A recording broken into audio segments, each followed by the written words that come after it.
দিন হয়তো অফিস থেকে আসলাম, এসে হয়তো জিজ্ঞেস করলাম যে আম্মুরা তোমরা কি মাগরিবের সালাত পড়েছো? মাগরিবের সালাতের খবর কি? হয়তো বলল ও আব্বু এখনো পড়ি নাই। তখন কিন্তু আমি বললাম যাও এক্ষুনি পড়ে নাও। ঠিক আছে, খেয়াল করো আমার কণ্ঠটা একটু, কারণ আমি খুশি হই নাই যে তোমরা এতক্ষণেও পড়ো নাই। ওকে, বাট ওয়াক্ত আছে, এখনো পড়ে নাও।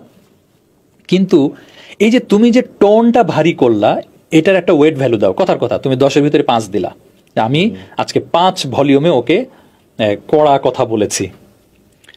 আরেকদিন ওর হাতের লেখাটা খারাপ পেয়েছো বা বানান ভুল পেয়েছো, ওটাকে তুমি কত টোনে ধমক দিবা এবার? 5-এর চেয়ে বেশি যাতে না হয়। 5-এর চেয়ে রাইট।